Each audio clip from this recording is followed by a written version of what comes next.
están en algún sitio, concertados, desconcertados, sordos, buscándose, buscándonos, bloqueados por los signos y las dudas, contemplando las verjas de las plazas, los timbres de las puertas, las viejas azoteas, ordenando sus sueños, sus olvidos, quizá convalecientes de su muerte privada.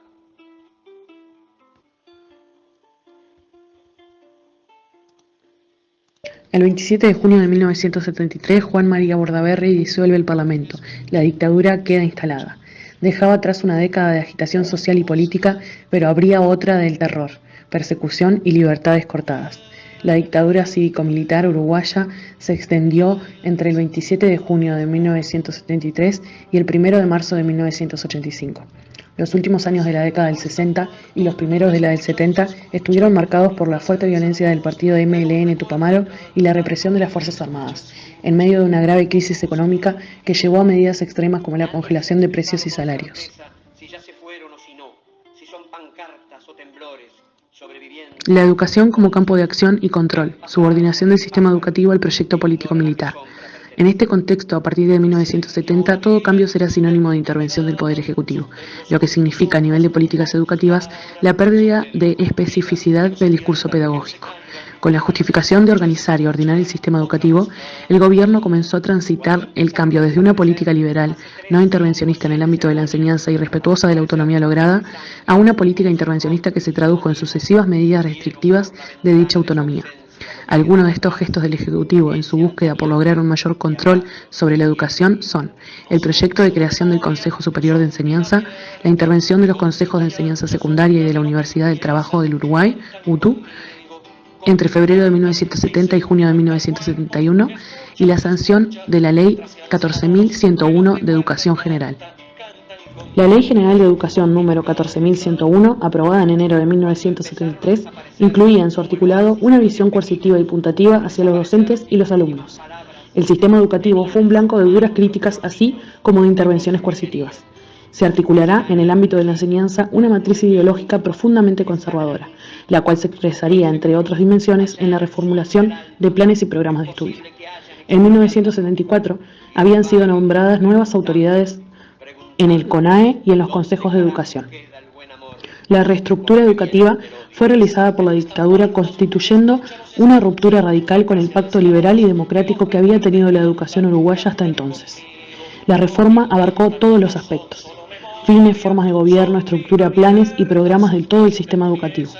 En el año 1979, en base a la política educativa nacional de la dictadura militar, se elaboraron nuevos programas de educación común, rural, urbana, inicial y especial, que se comenzaron a implementar al siguiente año. Los cargos de carácter técnico, como los de inspectores y directores de los centros de enseñanza, fueron declarados de particular confianza y, por tanto, revocables cuando las autoridades del gobierno así lo dispusieran, incrementando el control autoritario sobre el sistema educativo. En el ámbito de secundaria, se crea una comisión de inspectores encargadas de vigilar el funcionamiento de los liceos. Para 1976 se aplicaron los nuevos programas de secundaria, como era el caso de Historia y de Educación Moral y Cívica. Se intensifica la vigilancia de los materiales bibliográficos, imponiéndose la utilización de aquellos especialmente elaborados de acuerdo a las pautas ideológicas imperantes. En la guerra psicopolítica el objetivo es la población. Se desarrolla en todos los lugares y en todo momento, y para las Fuerzas Armadas se trataba de ganar a cada persona transformándolo en un fanático comunista. Los trabajadores, los vecinos, los estudiantes y las familias no estaban inmunes, ya que para ellos no existía en la vida social, cultural o educativa una posición neutral. Por eso, para las Fuerzas Armadas la educación era un arma de guerra, tal como lo sostiene el coronel Soto, era un objetivo de primera línea, la cual supuestamente en manos de comunistas se podía convertir en un factor de poder incalculable, y la acción de las Fuerzas Armadas apuntó precisamente a combatir este terreno. Para imponer un nuevo modelo, la dictadura necesitaba destruir las prácticas que no estaban en consonancia con sus propósitos, muchas de ellas caracterizadoras del sistema educativo de hasta entonces. Esto implicaba la lucha contra todos aquellos que pudieran convertirse en sus potenciales enemigos para la obtención de nuevos objetivos, que trascendían el cambio de programa, la prescripción de nuevos contenidos, la censura de libros o la destitución docente. Se perseguía la defensa de verdaderos valores democráticos, proceso en el que la educación jugaría un rol fundamental. El gobierno dictador necesitaba de esos enemigos potenciales para justificar su intervención en las instituciones educativas, y qué mejor que los docentes, tan peligrosos por su contacto e influencia sobre las generaciones más jóvenes. Así es que tuvo que crearlos, gestarlos e identificarlos para luego luchar con ellos. Fueron muchas sus víctimas, desde docentes asesinados, torturados, destituidos y exiliados, hasta estudiantes que resistieron de múltiples maneras la ola que azotó el país. Dirigentes de los sindicatos de trabajadores de la educación, en fin, los alumnos de todos los niveles y modalidades de la educación pública, que crecieron soportando los mensajes de quienes se atribuyeron el derecho, desde su ignorancia y su condición fascista, de prohibir las ideas y los valores rectores del acto sublime de enseñar, sustituyéndolos por la imposición de conductas y pensamientos reaccionarios.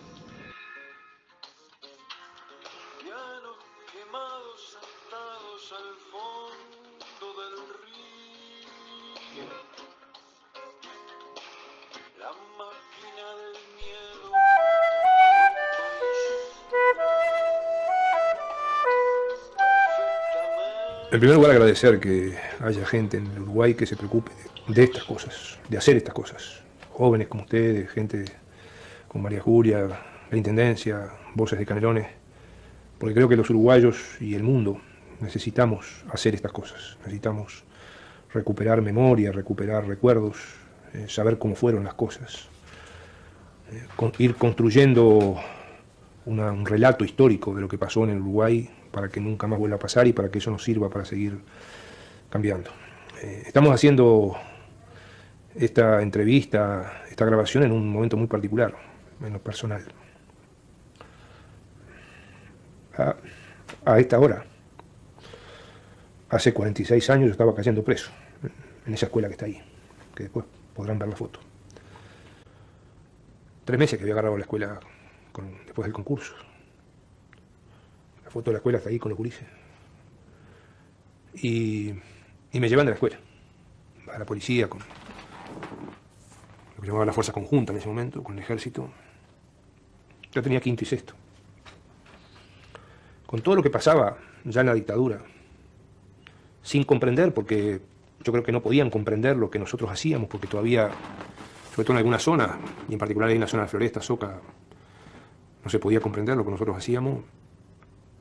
Pero hasta eso quisieron que los que dirigían los cuarteles, de no permitirme, mostrarme, pero no permitirme ver las cartas, o romperlas delante mío, eran formas de alentarnos, de saber que había gente afuera que estaba haciendo algo.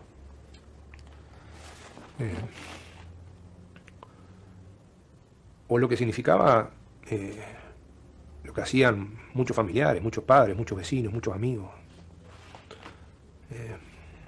Mi hijo, Aymán, que hoy tiene 45, nace el 30 de enero del 73. Yo lo conocí en marzo, en el cuartel de San José, donde estaba en ese momento. Pero tengo la foto de los vecinos que fueron a recibirlo el día que llegó a casa de mis padres. Que llegó de visita porque él se crió con Cristina 1 año y medio en la cárcel. Y esos vecinos, por ir a saludar a mi hijo, se estaban arriesgando. Pero esas yo creo que son las cosas maravillosas de este país. Como gente que, muchos de ellos seguramente eran blancos, colorados y muchos frente amplistas, eran capaces de ser solidarios arriesgando. Un tiempo está bien que me hubieran llevado preso. Pero ¿cómo se explica lo de Gutiérrez Ruiz, lo de Selmar Michelini, lo de Julio Castro, lo de que le hubiera pasado a Wilson, lo de Sereñi? O podemos contar anécdotas más de gente todavía más común. El soldado que terminaba preso contigo porque se negaba a torturar. Y terminaba preso junto contigo en el mismo calabozo. O gente como Marta Pérez, que era una compañera de la fábrica, que conocí en la fábrica después cuando volví. Que su único delito era ser la tesorera del sindicato de la madera. Junto a cantidad de estudiantes o de jóvenes que en dictadura la quedaban por un volante. O la gente que en el 80 fue detenida porque el limpiaparabrisas del auto se movía sin llover para hacer señas del no. O los que fueron presos por cantar demasiado fuerte Tirano Templado en el himno. Yo recuerdo cuando caí en cana, el primer pronóstico que me dijeron es que iba a estar por lo menos 3 meses, y creo que lloré como 3 días. Y después tuve 5 años. Y como el ser humano es capaz de tener eso, que no sé si es eso que hoy se llama resiliencia, o que es de que va acumulando energías para ver cómo es capaz de sostener una vida digna en las peores condiciones. O cuando aplaudíamos y nos sancionaban porque veíamos en el penal salir un compañero en libertad. O cuando hacíamos ruido porque veíamos que llevaban un compañero de vuelta para la tortura.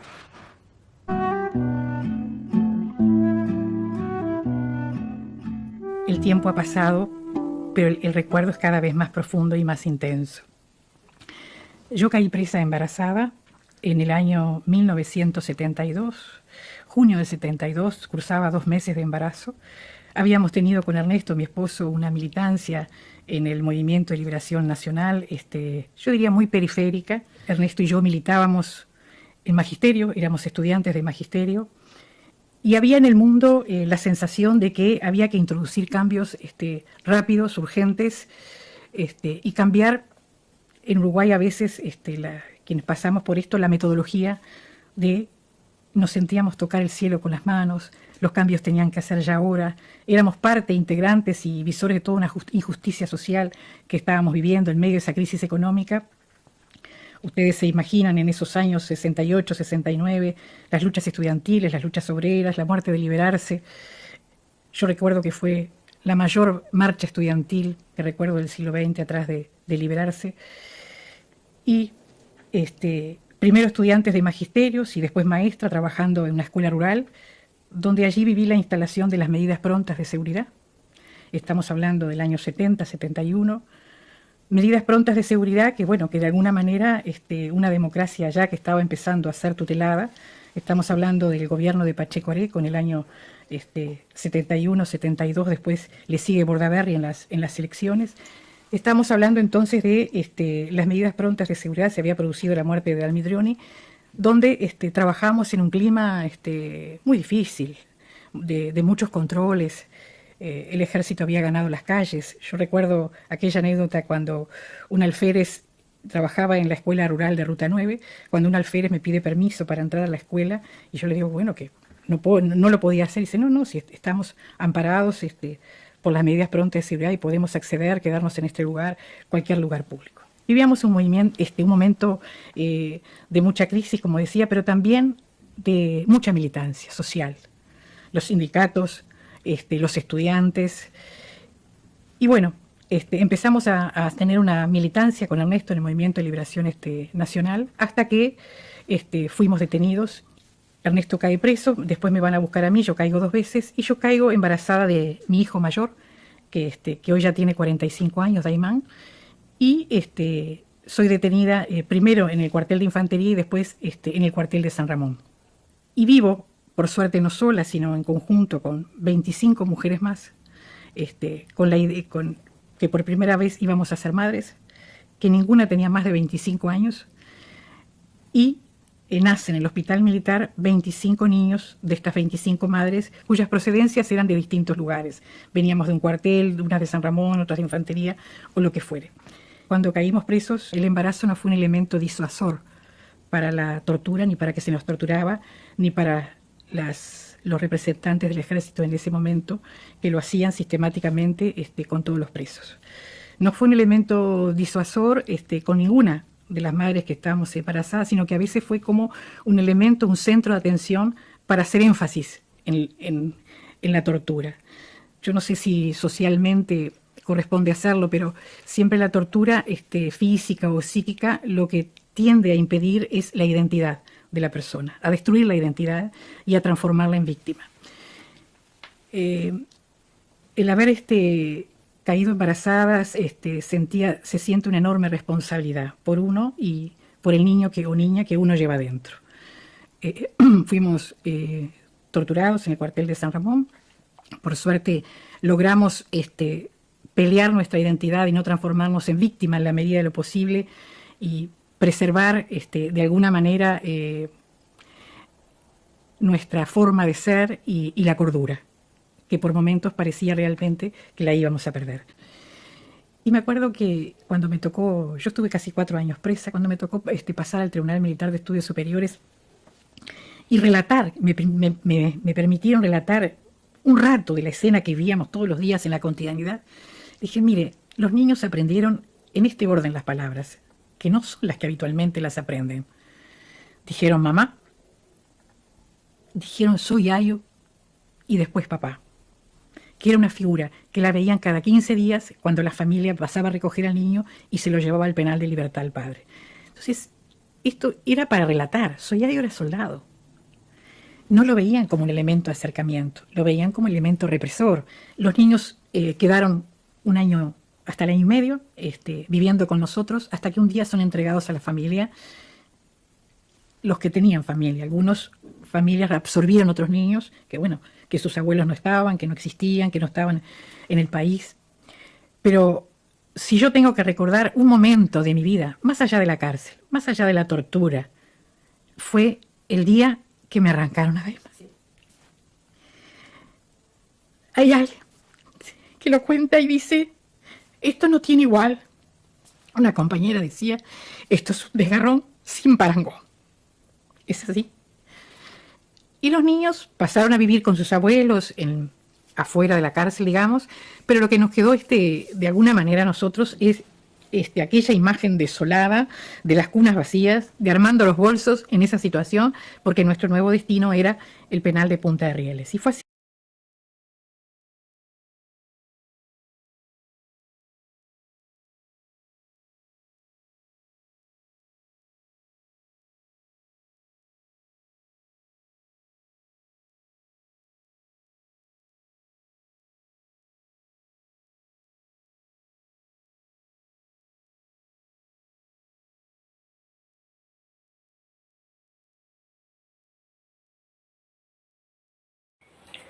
Hola, mi nombre es Analía Machado González.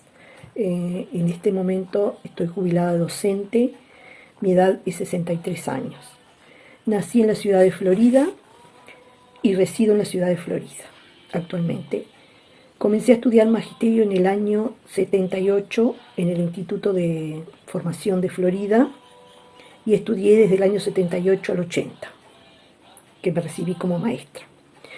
En el año 73, en el momento del golpe de Estado, yo era liceal, estudiante liceal, estaba en tercer año de liceo. El golpe de Estado ocurrió cuando estábamos en nuestras casas, pero nosotros, que formábamos parte de la Asociación de Estudiantes del liceo, ya nos habíamos organizado, porque en el caso de que pasara el golpe de Estado, que ya se sabía que podía venir, ¿no? ya había todos signos anteriores, habíamos decidido que íbamos a ocupar el liceo como forma de protesta y para defender la democracia contra la dictadura militar.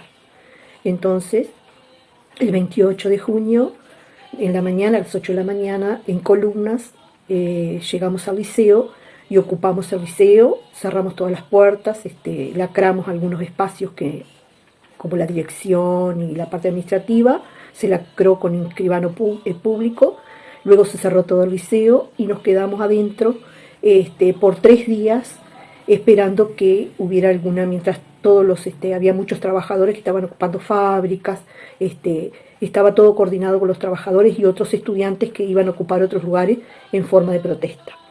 Después de los 3 días, como que nos comunicaron que la noticia de que la dictadura seguía, que no se había podido, a pesar de que se había levantado una parte del ejército también en contra de la dictadura, que no se había podido sacar y que iba a seguir la dictadura. Bueno, nosotros no seguimos ocupando, salimos del liceo, la gente nos acompañó, los profesores, todos esos nos acompañaron, salimos del liceo, y cada uno después fue a su casa, y después seguimos las clases en dictadura, con muchos cambios, con mucha represión dentro del liceo, ya no pudimos más reunirnos como estudiantes, no podíamos hacer ningún tipo de planteo, ni reunión, nada.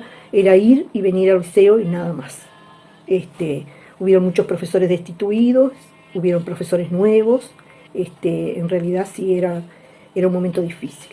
Y así continuó, yo seguí haciendo bachillerato, seguí todo el liceo en dictadura, seguí haciendo bachillerato también, seguíamos en dictadura, en un régimen donde no se hablaba, yo no sabía qué pensaban mis compañeros de nada, de lo único que hablábamos era de los estudios, del estudio. Estando nosotros en bachillerato destituyeron varios profesores, y bueno, yo terminé bachillerato y me fui a estudiar a Montevideo. Nos presentamos al examen de medicina para seguir medicina, y casi todos los que nos presentamos, casi todos los alumnos que nos presentamos de acá de Florida, fuimos eliminados. Y después nos enteramos que ni siquiera nos habían corregido los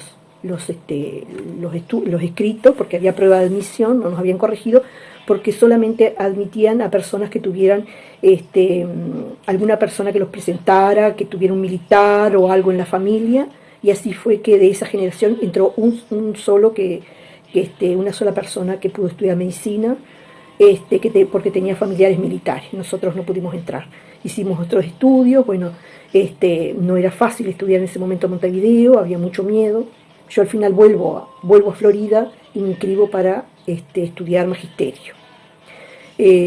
Cuando yo llego a estudiar magisterio, ya en realidad habían destituido a varios profesores. Y teníamos muchos profesores nuevos, teníamos una directora que había sido designada también. El régimen en el instituto era un régimen militar, con estricto orden de entrada, estricto uso del uniforme que se nos había asignado. No podíamos nada más que estar adentro del salón, no podíamos realizar ninguna otra actividad, no podíamos reunirnos fuera del salón con otras personas, con otros alumnos, no podíamos ir de vaqueros, no podíamos fumar, por supuesto, ni tomar mate, ni bailar, ni cantar. O sea, estábamos allí, lo único que se nos permitía a algunos alumnos seleccionados era participar del coro. Después no podíamos ser acompañadas por los novios, por ejemplo, no podíamos ser acompañadas ni salir a la vereda Era como un régimen militar, y la directora también nos amenazaba muchas veces diciendo que ella estaba averiguando lo que hacíamos fuera del instituto. Inclusive citó a varias compañeras a la dirección porque eran compañeras que viajaban, y muchas de ellas viajaban acompañadas por los novios a veces, por supuesto que éramos mayores de edad y estaban autorizadas por la familia, pero ella la llamó, y la directora, que era Carmita Costabile, de Pastorini, ella la llamó y les dijo que iba a llamar a los padres por lo que estaba pasando, y eran cosas totalmente normales, pero ellos intervenían. Después nos hacían ir, los actos patrióticos eran todos obligatorios, y los desfiles eran todos obligatorios también, y no podíamos hacer prácticamente nada dentro del instituto, y teníamos que obedecer las órdenes, y no teníamos tampoco derecho a presentar ningún planteo.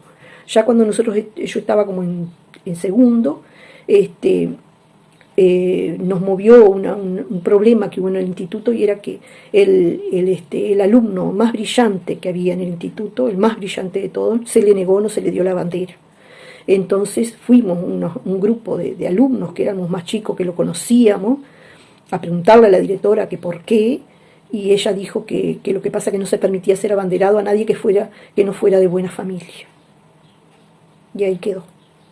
Después, a esos alumnos que cuando yo estaba en segundo, que ellos ya se recibían en tercero de maestros, terminaron la carrera, y esa misma directora los inhabilitó, no les dio el título docente. No pudieron ejercer como maestros hasta muchos años después que ellos hicieron todo un planteo con abogado y todo, porque ella los inhabilitó diciendo que no eran de buena familia, o eran simpatizantes del Frente Amplio, o algún familiar había estado en las listas para las elecciones en el Frente Amplio. Entonces ya era motivo para que se nos persiguiera o se nos negara los derechos como estudiante.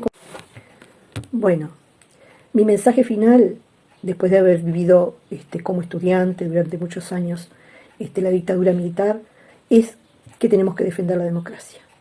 y que tenemos que luchar para ejercer nuestros derechos, porque es la única manera en que nos podemos sentir personas dignas y hacer respetar nuestras opiniones, que sean diferentes, pero que sean dentro del marco de una constitución.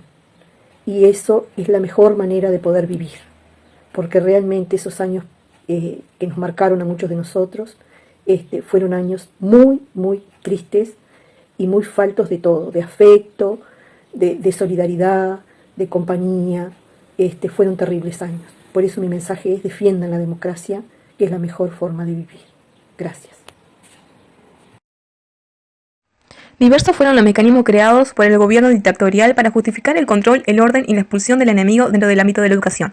Los sumarios con separación del cargo, generalmente sin goce de sueldo y sin derechos jubilatorios, fueron una de las primeras medidas que iban a continuar con intensidad hasta 1976.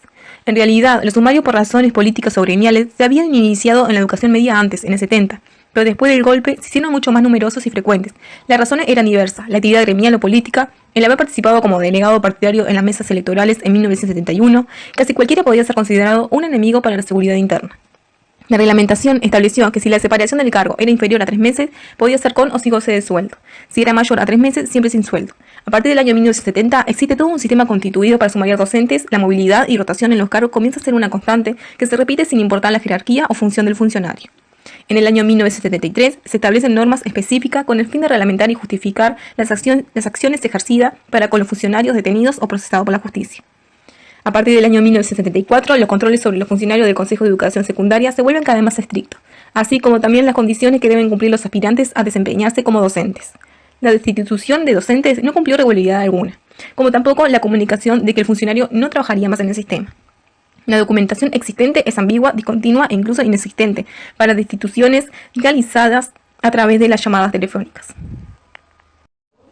Los mejores profesores serán los primeros destituidos por el régimen. No importa su formación intelectual, sino que adquiere importancia la infiltración ideológica, las posibilidades que estos docentes puedan brindar a sus alumnos enseñándoles a pensar por sí mismos, a reflexionar, lo cual atenta contra el modelo que se intenta establecer, en el que educación y orden son prácticamente sinónimos. Todos, alumnos, padres y funcionarios, deben actuar socialmente de la misma manera. La función social de la educación se traduce en un marco reproductivista de una serie de conductas y comportamientos que todos deben compartir. De no ser así, en nombre de la Constitución de la República, que incluye las actas institucionales aprobadas por el régimen, y de la Ley 14.101, se juzgará al docente como incompetente para el logro de la formación moral del alumno y será motivo suficiente de cese de funcionario. En el artículo 184 de la Ordenanza 10 se establece que todos los funcionarios están obligados a cumplir y hacer cumplir la ley para evitar ser sancionados. Todo funcionario debe denunciar aquellas situaciones que considere como sospechosas. Ahora bien, ¿cuáles son esas situaciones? No se sabe, en ninguna reglamentación se especifica al respecto. De igual manera, sucede con lo que se considera ilícito, incorrecto y prohibido según la ley. No está definido, la reglamentación es ambigua e indeterminada, por lo cual casi cualquier acto puede ser considerado causal de destitución, y por tanto, cualquier funcionario puede convertirse en un expulsado más del sistema. La educación se constituyó en un elemento fundamental en la estrategia de pacificación del régimen. También se utilizaron a los estudiantes de primarias y secundaria como espías, conscientes y conscientes de lo que hacían. En el libro La túnica en el perchero, relata que los maestros sorianos fueron de los que más sufrieron la persecución. Había una fuerte militancia sindical en Soriano y Tacuarembó. Eran pilares de lucha política y sindical.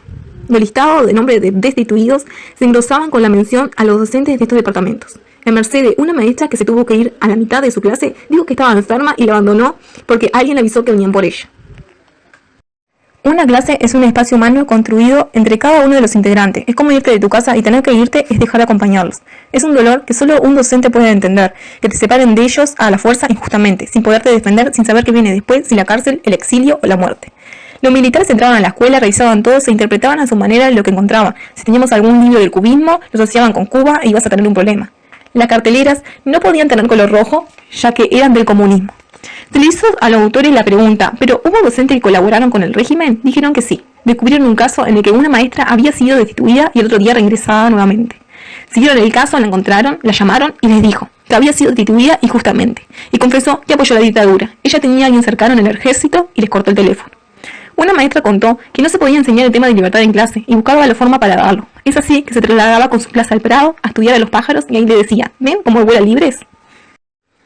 Mucho tiempo después renació la literatura pedagógica. Fueron muchos docentes y periodistas que evocaron el pasado, rindieron homenajes a la víctima, denunciaron los crímenes de esa educación que se habían cometido y propusieron las medidas rectificativas que las circunstancias exigían. La acción gubernamental, caracterizada por una deplorable lentitud en la extracción de la verdad y justicia, no puede exhibir una satisfactoria producción de literatura pedagógica. pero la excepción de mayor impacto fue la resolución de ANEP el 26 de octubre de 2005, mucho tiempo después, por la actual enseñanza de la historia nacional, donde se liberó del cepo impuesto por autoridades anteriores que no querían que nuestros escolares y estudiantes se enteraran de qué había pasado con posterioridad en los años de dictadura, especialmente en 1967 aproximadamente. Esta historia recientemente ingresó en los programas escolares para que el silencio sea quebrado. Esto fue adoptado por SEIP, donde se publicó la obra de dos periodistas, Matías Rótulo y Victoria Alfaro, llamada La túnica en el perchero. Maestros destituidos en la dictadura por causas políticas, Miguel Soler Roca en su libro hace una reflexión y les agradece a lo mismo por haber hecho posible la aparición de su obra. Ustedes hablan de la túnica en el perchero, ¿por qué? Es una buena pregunta. Eso resume la situación de los maestros en esa época, ¿no? De un día para el otro tuvieron que colgar la túnica en el perchero. Y exactamente por eso se refleja la túnica aquí en la tapa del libro. Y la mayoría de los maestros fue totalmente sin aviso la destitución, más allá de que ellos sabían que muchos compañeros estaban siendo destituidos, que te tocara a vos era diferente, ¿no? Y como decíamos en la presentación el otro día, digo, de un día para el otro se quedaron sin su profesión, sin poder pisar el umbral de la escuela, sin la manutención para su familia, porque ese es otro tema. Muchos estaban casados con maestros, por lo tanto toda la familia quedaba en la calle. O sea, hubo una persecución moral y económica muy, muy fuerte. Han pasado muchos años y quizás para mucha gente no tiene una vinculación la educación hoy con lo que ocurrió en dictadura. ¿Cómo, de acuerdo con la investigación que ustedes hicieron, tiene vinculación lo que ocurrió en dictadura con la educación de hoy, aunque hayan pasado más de 40 años? Yo creo que sí. Adentro de una aula se ve ciertos mensajes que se han persistido desde los regímenes fascistas y desde esos... se arrebató a una generación entera, ¿no? Ciertas esperanzas, ciertas ideas. Entonces uno lo ve hoy con adolescentes de 15, 16, 17, 18 años, ¿no? Donde, por ejemplo, la endemonización de los sindicatos, de los gremios, de la movilización estudiantil. Entonces eso se ve en las aulas, ¿no? Eso que se generó en la dictadura, hay una repercusión a partir de eso. Pero aparte cuando hablamos... Tú decís, todavía totalmente la democracia no lo ha podido recuperar. No, porque en realidad los procesos han sido fracturados en el camino también. Entonces es muy difícil a veces. Y es muy difícil hablar con un adolescente de 15 años de algo que pasó hace 30. Por suerte, desde el año 2006 existe la educación en derechos humanos, la historia reciente, tan debatida sobre por qué hay que enseñarla. Y bueno, sí hay que enseñarla, porque es parte de la historia, no solamente para no repetir lo que se hizo, sino porque es necesario tener memoria y saber dónde estamos parados. Entonces, a mí me parece que sí, que tiene que ver. En políticas educativas se habla de políticas de acá a 30 años, ¿no? Bueno, estamos ahí, en el límite. Lo que pasó con estos niños que de pronto se quedaron sin maestro, sin maestra, ¿no? Niños de 6, 7, 8 años, que en realidad el mensaje que recibían era, bueno, tu maestra fue presa. Imagínate vos, 6, 7 años, que te digan, tu maestro fue preso. Algo malísimo. Algo malísimo. Entonces, ese impacto quedó. El día de la presentación del libro, un señor vino y me dijo que el maestro de él vio como el maestro de él era llevado, arrastrado con un arma en la cabeza. Y que hasta el día de hoy... No se lo olvida más. No se lo olvida. Y casi se pone a llorar. Ese tipo de cosas son, sin duda, el testimonio de que ha quedado algo desde esa época hasta ahora. Al punto que ustedes tienen otro capítulo que se llama La restitución ya no fue lo mismo. ¿Es así? Exactamente, con muchos de los maestros que conversamos, sobre todo aquellos que dejaron su testimonio con nombre y apellido, que eso es algo que queremos agradecer, porque no todos se animaron a hacerlo, incluso 40 años después. Muchos de ellos nos contaban de que tenían la ilusión de que al volver la democracia, la educación se iba a recuperar en 10 años, máximo. Y después se dieron cuenta que no fue así. Que aún hoy en día las repercusiones están, que la educación ya no era la misma, que además tenemos que recordar que esto arrancó mucho antes, incluso de la dictadura, ¿no? Porque fue en el año 68 con la reforma de la ley, que impuso la ley Sanguinetti, que le llamaron. A partir de ahí empezaron la fuerte protesta de los maestros, y muchos de esos maestros que protestaron en esa época quedaron marcados en la lista para después ser destituidos en la dictadura. Y lo que se dice es que exactamente lo que hizo la dictadura fue aplicar esa ley. Nada más, o sea que... Nada más y nada menos. Y a partir de ahí la educación fue barranca abajo, como dicen los maestros. Fue así, y bueno, hasta el día de hoy vemos las consecuencias día a día.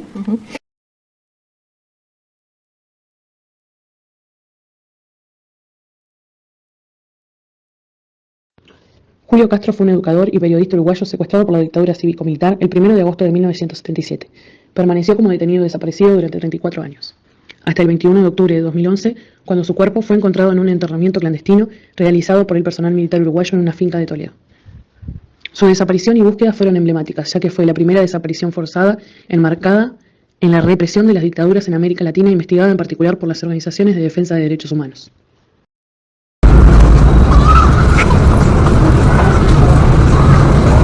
Usted parte de la base de que esos cuerpos existen, y yo no parto de la misma base. Primero que lo demuestren. Los hallados en octubre en el batallón 14 pertenecen al maestro Julio Castro, asesinado por la dictadura. La Comisión para la Paz concluyó que sus restos habían sido enterrados en el batallón 14, pero que antes del regreso a la democracia fueron removidos en el marco de la Operación Zanahoria, incinerados y arrojados al mar. Ahora se sabe que siempre permanecieron allí. Fue detenido en Chambí, Casi Rivera, por agentes del Servicio de Información de Defensa. En aquel momento la Dirección de Migraciones afirmó en un comunicado que Castro se había tomado un vuelo a Buenos Aires. Los datos demuestran que la información aportada por los militares era errónea. Mienten todos ellos, y mienten descaradamente, no solamente a nosotros, los familiares de desaparecidos, sino que le mienten a la sociedad entera. La esposa de Julio Castro, Zaida Gamundi, remitió por aquellos días de la desaparición una carta al entonces comandante del ejército, general Gregorio Álvarez, pidiéndole por la vida de su marido, ya que Álvarez había sido alumno de Castro. Es mi desesperación de esposa que desde el 1 de agosto nada sé de mi marido, la que me lleva a pedirle, con todo respeto, me conceda una entrevista. Hace hoy 57 días de la desaparición de mi esposo, sin que se me comunique nada, sin que se responda a mis reiteradas gestiones ante las autoridades correspondientes. Mi esposo es Julio Castro, el que fuera su maestro en la escuela Sanguinetti. Estoy segura que usted tiene que recordarlo por su excepcional calidad docente, su gran bondad, su sensibilidad humana, así como Julio Castro tenía presente en usted al pequeño escolar. Hay relaciones que no se destruyen, y una es la que se establece entre maestro y alumno. En nombre de ello, y acuciada por mi creciente desesperación, es que me decidí a insistir en mi pedido, porque creo que solo usted puede ayudarme y orientarme para saber dónde está y cómo se encuentra este maestro que, próximo a los 69 años, se hace en un estado de salud que requiere cuidados especiales. Por favor, señor general, permita que hable con usted, permita que oiga de sus labios las palabras que tanto necesito, haciéndome llegar su respuesta. Fue un homicidio. Los restos aparecieron con las manos atadas y con un balazo en la cabeza. ¿Se arrepiente entonces? ¿Cómo arrepentir? ¿Cómo no se arrepiente de nada? Pedí perdón, antes caer de espalda que de rodilla. Para el maestro Julio Castro, el analfabetismo era una consecuencia económica y política. Construyó su teoría a través de la práctica en la dura realidad rural donde actuó. Su pensamiento fue auténticamente crítico. Promovía la educación como liberadora de las personas. Su proyecto se orientó a transformar la sociedad, mejorando la situación de los sectores más pobres en los que la educación era fundamental. Un pueblo lleno de escuelas y escuelas llenas de pueblos. La investigación determinó que Castro fue llevado por el Servicio de Información de Defensa a un centro clandestino que estaba a cargo de Gabazo, donde fue torturado y asesinado. Víctimas lo recuerdan como un fanfarrón que torturaba a cara descubierta. No existe en el mundo ejemplo de guerra sin tortura. El militar retirado José Gabazo considera una traición decir qué pasó durante la dictadura militar. ¿Hasta cuándo se seguirán procesando y encarcelando militares octogenarios por hechos ocurridos hace 50 años? Cuando sepamos toda la verdad y haya justicia. No pueden pedir reconciliación los militares con el pueblo uruguayo, mintiendo como mienten todos los días. Nos moriríamos nosotros, los más viejos también, pero vamos a dejar gente que siga luchando por una verdad y una justicia que este país necesita para que nunca más haya dictadura. Miren que tarde o temprano la historia se escribe.